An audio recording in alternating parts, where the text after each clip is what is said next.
शौहर जैसे ही कमरे में आया तो कुछ देर बैठने के बाद कमरे से अजीब सी स्मेल आने लगी। जब शौहर से पूछा तो शौहर ने अजीब सी नज़रों से उसे देखना शुरू कर दिया। अस्सलाम वालेकुम, कैसे हैं आप लोग। मैं हूं आपके साथ अदनान और आज मैं आपसे एक लड़की की कहानी शेयर करने जा रहा हूं। वो लड़की इस वक्त ऐसे दर्द में मुब्तला है कि वो परेशान है, वो क्या करे और कहाँ जाए। एक गांव के अंदर एक फैमिली रहती थी और इस फैमिली में ये लड़की बताती है कि मैं अपने वालिदैन की बहुत ही लाडली थी। वालिदैन मुझसे बहुत प्यार करते थे और वो कहती है कि हमारे यहाँ अक्सर क्या होता है कि हमने जब बच्चों के रिश्ते करने होते हैं तो फूफी, चाची, ताई, मामी उनको बहुत देखा जाता है कि इधर रिश्ता नहीं करेंगे तो वो नाराज़ हो जाएगी, उसको जवाब दिया तो वो नाराज़ हो जाएगी, जबकि बच्चों की ख्वाहिशात कुछ और होती हैं। अब ये लड़की कहती है कि जैसे जैसे मैं पढ़ रही थी और मेरे अंदर एक अलग से आर्टिस्ट था। मैं शौक और चंचल सी थी। मैं नावल पढ़ती थी, कहानियाँ सुनती थी और सुनाती थी। पूरे गांव के अंदर मुझे बहुत पसंद किया जाता था। और मैं कहती कि जब कॉलेज जाती, कॉलेज से वापस आती तो आकर मेरे घर में जो छोटे छोटे बच्चे होते हैं, 10 साल, 12 साल या 8 साल, इस तरह के बच्चों की लाइन लगी होती थी कि आप ही आज कोई कहानी सुनाओ। मैं उनके लिए एक उनका हीरो थी। मैं उनको बहलाती थी, उनके जहन बनाती थी। और आप भी बच्चों को कहानियाँ ज़रूर सुनाया करें, बच्चों के जो दिमाग हैं वो तेज़ होते हैं। अब ये कहती कि इसी तरह से ज़िंदगी चल रही है। मैंने बैचलर कर लिया। बैचलर करने के बाद मैं कुछ घर पे कामकाज करती थी हल्के फुल्के और घर ही रहती थी। मेरे वालिद साहब जो हैं, मेरी एक फूफो थी और फूफो का एक बेटा था। अब बेटा जो है वो एक हाथ से माजूर था और फूफो जो है वो बेवा हो चुकी थी। उनको पेंशन आती थी और उसी पेंशन से उनका घर चलता था। बाकी के कुछ अखराजात जो हैं वो कहती कि मेरे वालिद साहब जो हैं उनके पूरे कर देते थे। अब मेरे वालिद साहब एक दिन मेरी वालदा से कहते कि उनका फूफो का जो बेटा है उससे अपनी बेटी की शादी करनी है। मेरी वालदा जो कि कभी मेरे वालिद साहब के सामने नहीं कोई इनकार किया, किसी बात पर उन्होंने कोई जवाब नहीं दिया, वो इस बात पर खामोश ना रह सके। आखिर उन्होंने मेरे वालिद साहब से कहा कि हमें बच्ची की शादी वहाँ नहीं करनी चाहिए क्योंकि वो माजूर है, काम भी कोई नहीं करता, तो ये अच्छा फैसला नहीं है। अब कहती कि मेरे वालिद साहब मेरी वालदा के साथ अच्छी खासी उन्होंने मतलब कह लें कि गुस्सा दिखाया। मेरी वालदा आखिर खामोश हो गई। फिर मेरे वालिद खामोशी से मेरी वालदा को ले गए और वहाँ पर कुछ रिश्तेदारों को ले गए और मिठाई ले गए और उसके साथ वो रिश्ता पक्का करके आ गए।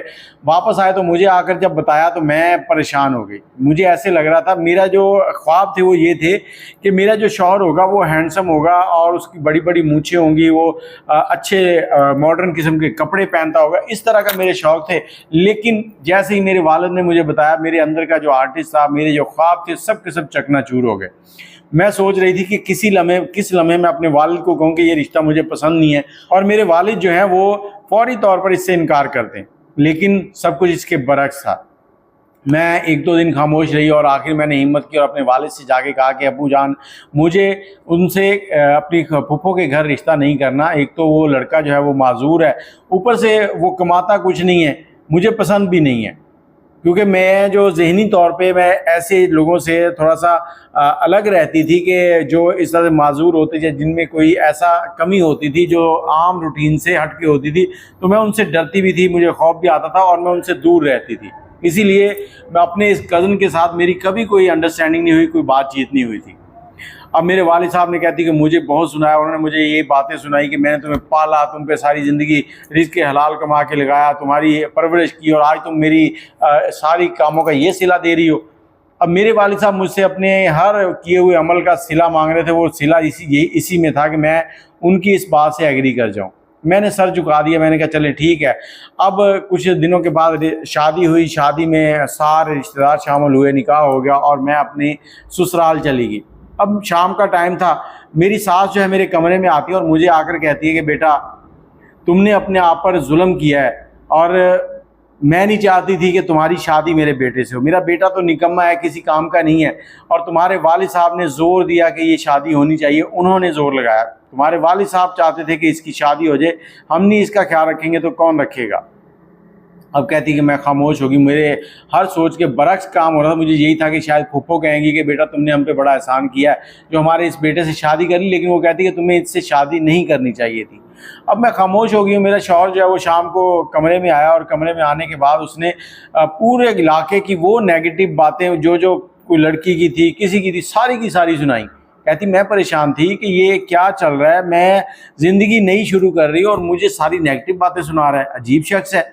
कहती उसने सारी रात ये राग अलापता रहा और आखिरकार मेरा छुटकारा ऐसे हुआ कि जब उसकी बोलते बोलते आंख लग गई और वो सो गया।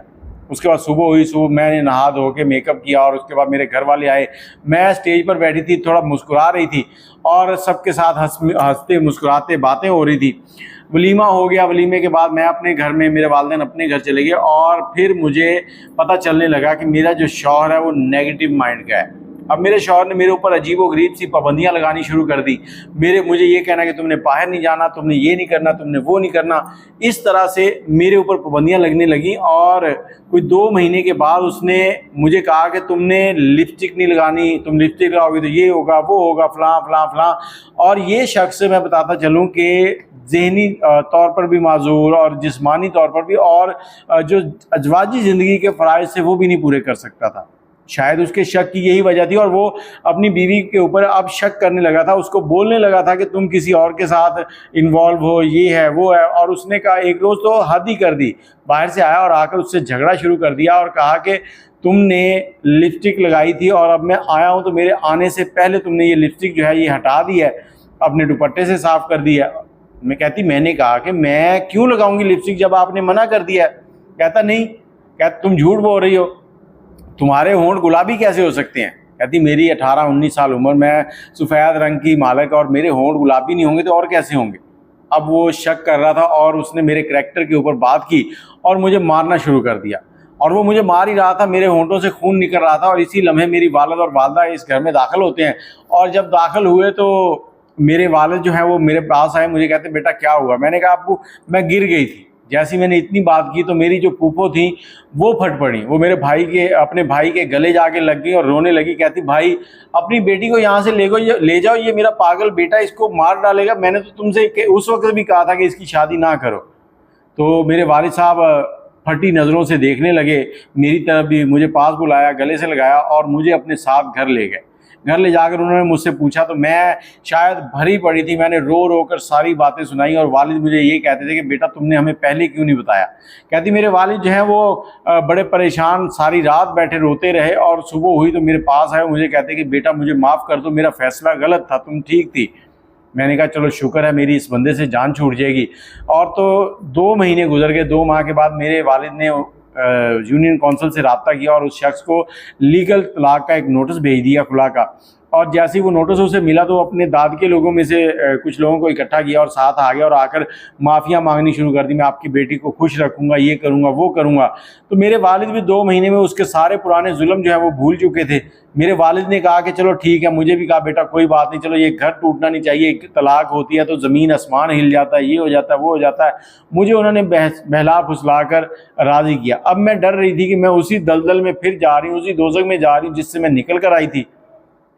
अब मैंने कपड़े पहने, बैग उठाया, बैग उठाकर जब मैं निकलने लगी तो मेरे वालिद ने मुझे गले लगाया और गले लगाकर रोने लगे। मैं भी रो रही थी। उसके बाद मैं अपने शौहर के साथ अपने घर आ गई हूँ। जैसे ही मैं अपने घर पहुँची, अभी मैंने अपना बैग रखा है तो अब मेरा शौहर जो है मेरे पास आया, मुझे कहता तुम अपने बाप के साथ गले क्यों लगी थी। अब मैंने उसे कहा कि मेरा बाप है, मैं उसके गले नहीं लगूंगी तो और क्या करूँगी।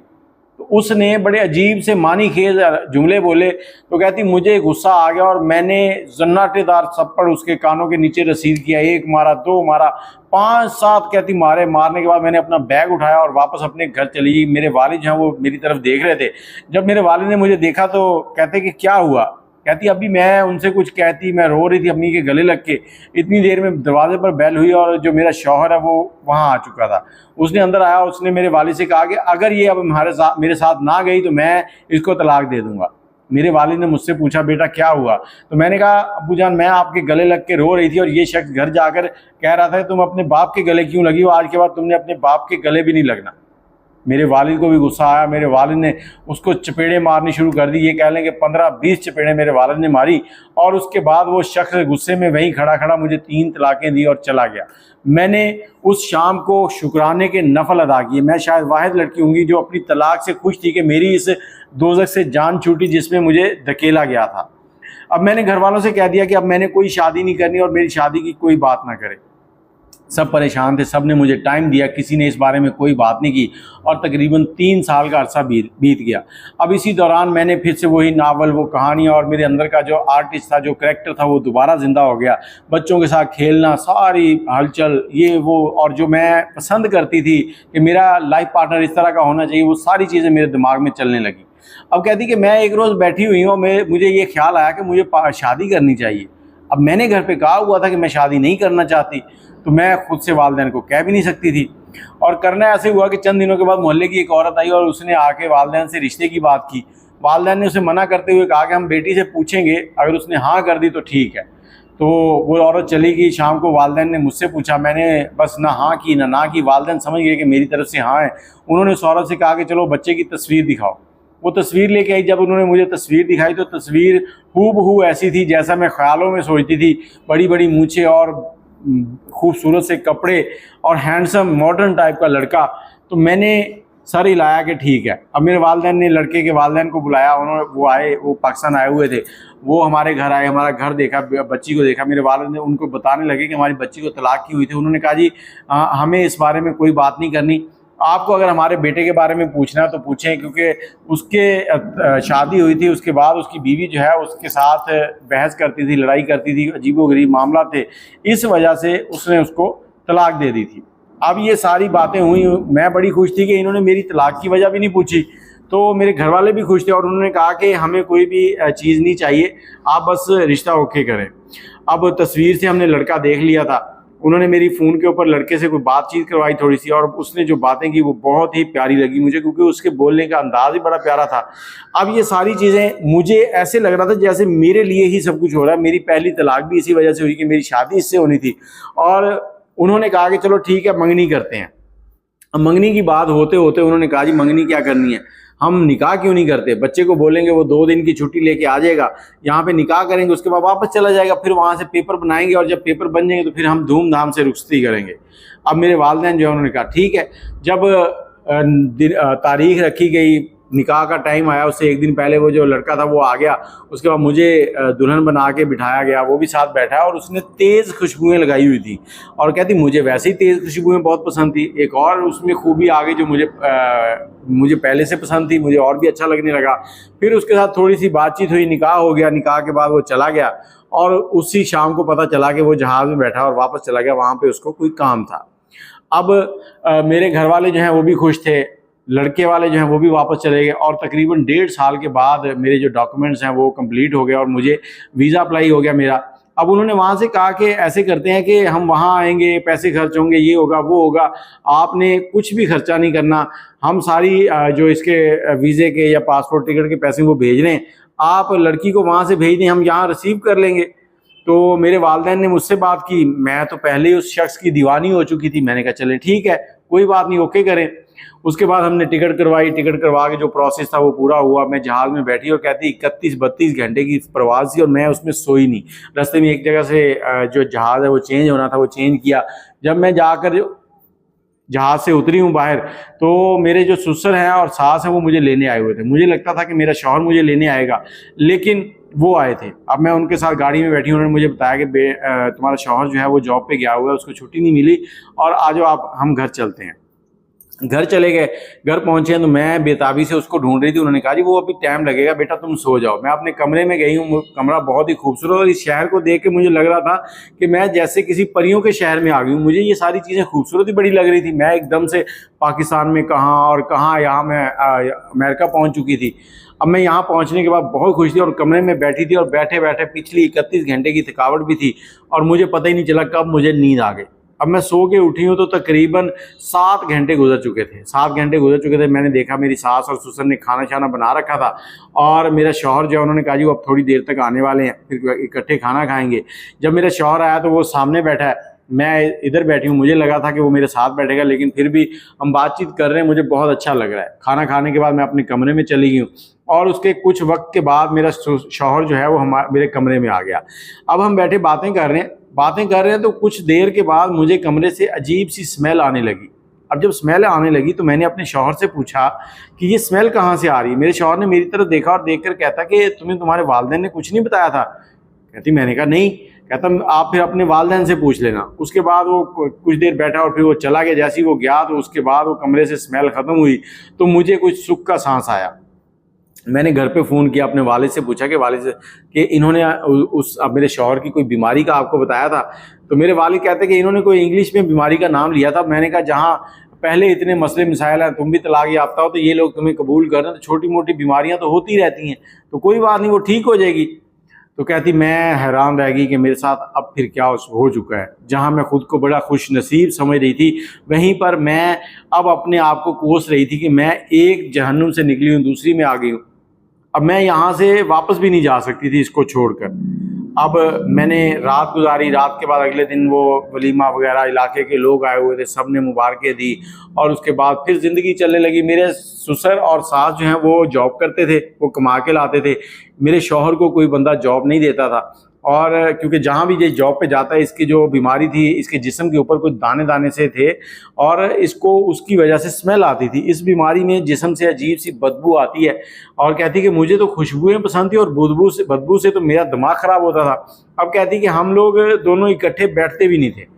हाँ, वो जो कुछ मामला के लिए हम कुछ वक्त के लिए इकट्ठे होते थे, लेकिन उसके बाद फिर हम अलग अलग अपने अपने कमरों में सोते थे। अल्लाह ने मुझे कुछ वक्त के बाद एक बेटी दी और उसके बाद कुछ वक्त गुजरा तो मुझे एक बेटे से नवाजा। अब ज़िंदगी जो है वो चल रही थी। मेरे ससुर और सास जो है उन्होंने कहा कि अब बेटा हमसे तुम लोगों के बोझ नहीं उठाए जाते, तुम कहीं कमाना शुरू करो। कहती मैंने जॉब शुरू कर दी।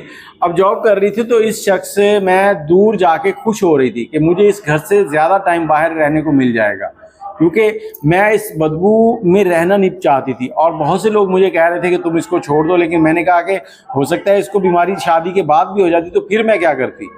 तो इसी तरह ज़िंदगी चल रही थी। और वो शख्स जो मुझे बहुत अच्छा लगता था पहले, जैसे जैसे उसका असली रूप मेरे सामने आ रहा था, ये भी ज़हनी तौर पर गंदा इंसान था। मेरे ऊपर अजीबोगरीब सी बातें करता था, तुमने बाहर नहीं जाना, तुमने ऐसे नहीं करना, तुमने दुपट्टा लेना है, तुमने ये करना है, तुमने वो करना है।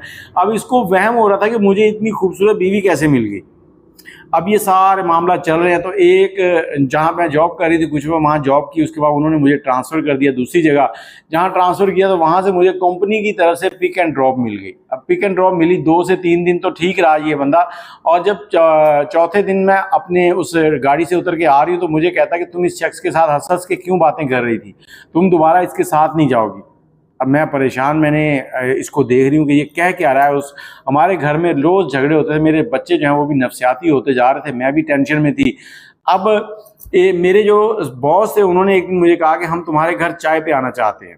सब के सब ऑफिस में मुझे बड़ा पसंद करते थे। मैंने उन्हें कहा ठीक है।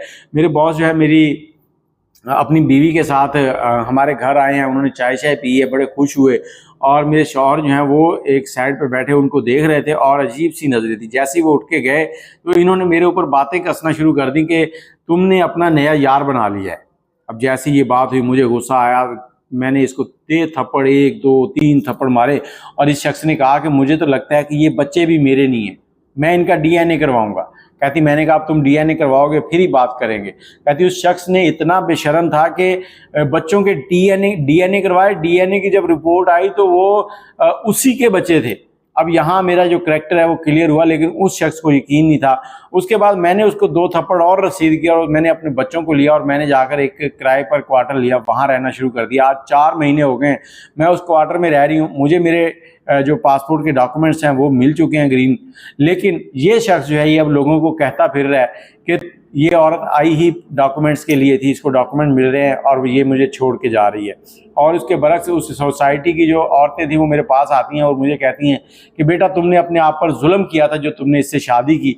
तो मैंने उनसे कहा कि आप लोगों ने मुझे पहले दिन क्यों नहीं ये बात कही, तब तो आप भी खामोश थी। तो वो कहती कि हमने इसके माँ बाप से पूछा था, इन्होंने कहा था कि हमने उसके घर वालों को बताया सारे मामला कि हमारे बच्चे के साथ ये मसला है।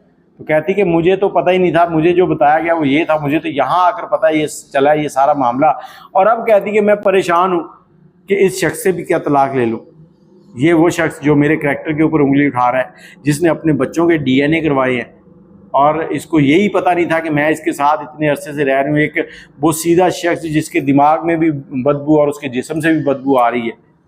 बाकी आप लोगों से गुजारिश है कि अगर इस कहानी के बारे में आप कोई राय देना चाहते हैं कि उस औरत को क्या करना चाहिए तो कमेंट में ज़रूर बताइएगा। हो सकता है कि वो इन कमेंट्स को पढ़ के कोई अपना फ़ैसला ले सके। क्या उसे इस शौहर के साथ रहना चाहिए या इससे तलाक ले और वापस पाकिस्तान आ जाए और अपनी वो जो ज़िंदगी थी ख्वाबों ख्यालों वाली उसको जिए, अपनी ज़िंदगी को गुजारे। मुझे इजाज़त दें। अगर आप भी कोई कहानी हमसे शेयर करना चाहते हैं तो नंबर है 0300252029। अल्लाह हाफिज़।